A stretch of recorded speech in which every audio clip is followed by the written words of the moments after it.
Good morning students. आज का हमारा टॉपिक है अरस्तु के संपत्ति संबंधी विचार। सबसे पहले हम बात करते हैं कि अरस्तु के अनुसार संपत्ति क्या है।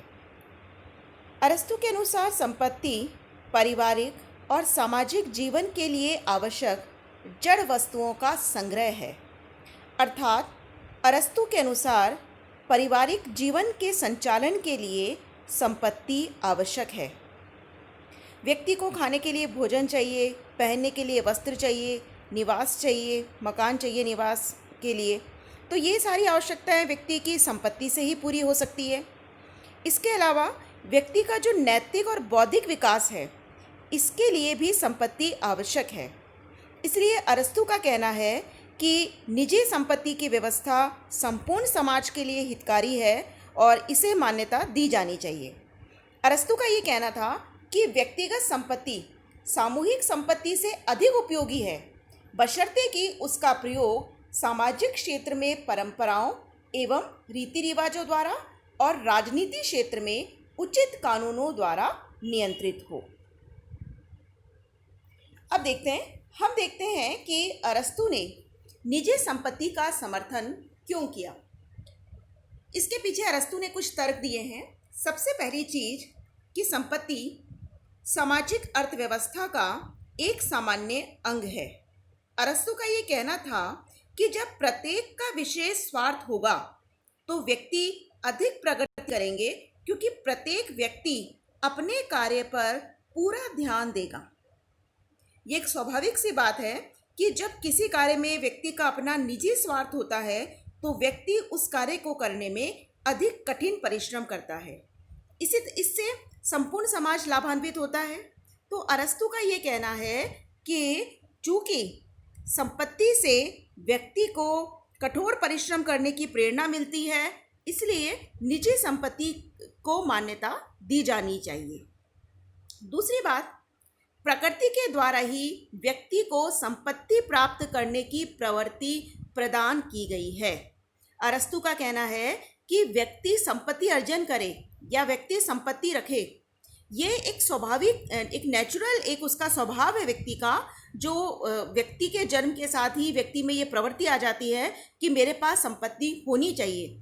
तो संपत्ति रखना व्यक्ति का एक स्वाभाविक, एक प्राकृतिक स्वभाव है ये व्यक्ति का। नेक्स्ट है, संपत्ति परिवार के अस्तित्व और उसके सुचारू संचालन के लिए आवश्यक है, क्योंकि संपत्ति से ही व्यक्ति अपने परिवार की आवश्यकताओं की पूर्ति कर सकता है। नेक्स्ट है, सद्जीवन का एक आवश्यक साधन।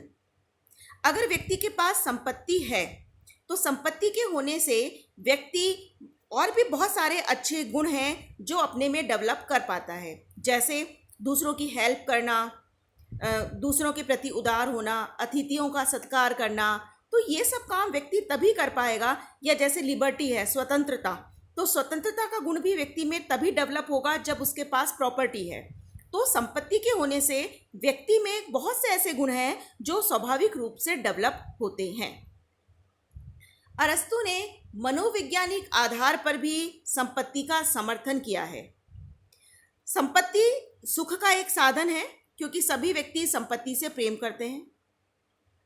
नेक्स्ट है, अरस्तु का ये कहना था कि निजी संपत्ति के होने से व्यक्तियों में नागरिक उत्तरदायित्व की भावना आती है, क्योंकि जिस व्यक्ति के पास संपत्ति नहीं होती वो व्यक्ति राज्य के कार्यों में कोई इंटरेस्ट नहीं लेता, लेकिन जिनके पास अपनी पर्सनल प्रॉपर्टी होती है वे संपत्ति की रक्षा के लिए राज्य की तरफ देखते हैं और राज्य के कार्यों में रुचि लेते हैं। तो एक तरीके से संपत्ति के होने से व्यक्ति में नागरिक उत्तरदायित्व की भावना आती है, वे राज्य के कार्यों में रुचि लेते हैं। राज्य के प्रबंध में उपयोगी भूमिका। देखिए, जिन व्यक्तियों के पास संपत्ति होती है उन्हें संपत्ति का मैनेजमेंट करना आता है, और जब किसी व्यक्ति को मैनेजमेंट करना आता है तो वो राज्य के मैनेजमेंट में भी उपयोगी भूमिका निभा सकता है। और देखिए, इसीलिए अरस्तु ने नागरिकता का अधिकार केवल उन्हीं व्यक्तियों को दिया जिनके पास निजी संपत्ति हो। अब हम अरस्तु के अन्य संपत्ति संबंधी विचार देखते हैं। पहला है संपत्ति सीमित होनी चाहिए। देखिए, अरस्तु निजी संपत्ति का समर्थक है, लेकिन उसका कहना है कि संपत्ति सीमित होनी चाहिए। वो कहता है कि प्रत्येक परिवार के पास उतनी ही संपत्ति होनी चाहिए जितनी कि जीवन यापन के लिए आवश्यक है। आवश्यकता से अधिक संपत्ति रखने को भी उसने उतना ही बुरा माना है जितना कि आवश्यकता से कम संपत्ति होना।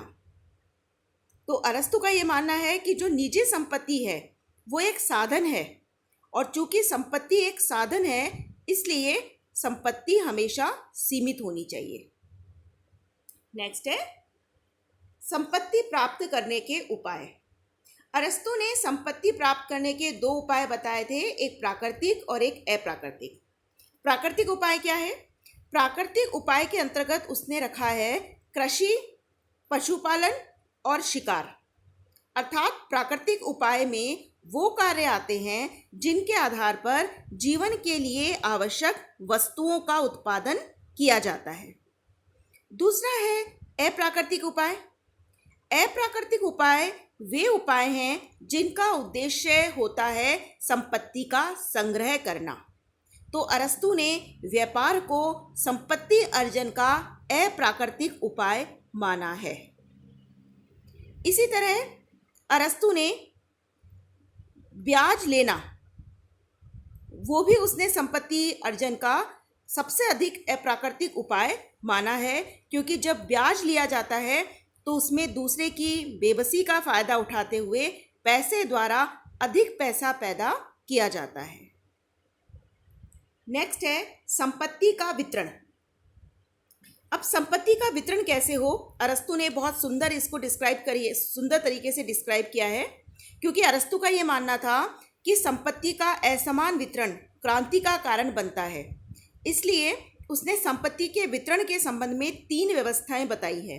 पहली व्यवस्था है कि संपत्ति निजी हो लेकिन उसका उपयोग सामूहिक हो, यानी कि संपत्ति एक व्यक्ति की अपनी निजी हो लेकिन उसका उपभोग सभी लोग समान रूप से कर सकते हैं। दूसरा है संपत्ति सामूहिक हो और इसका उपभोग निजी हो, कि संपत्ति सबकी सामूहिक मानी जाए लेकिन इसका उपभोग जो है वो निजी तरीके से किया जाए।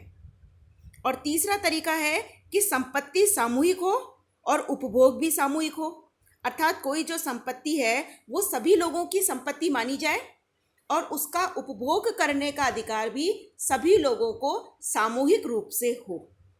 अब इन तीनों उपायों में अरस्तु ने प्रथम विकल्प का समर्थन किया है।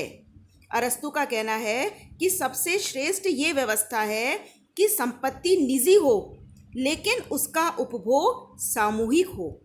अर्थात उसका ये कहना था कि जो धनी व्यक्ति हैं, जिनके पास धन है, वो अपना धन सार्वजनिक कार्यों में लगाएं, उनसे पुस्तकालय बना दें, पार्क बना दें, और ये ऐसे होने चाहिए पार्क है या लाइब्रेरी है जिनका उपभोग सभी लोग सामूहिक रूप से कर सके, अर्थात सामान्य जनता भी इसका प्रयोग कर सके।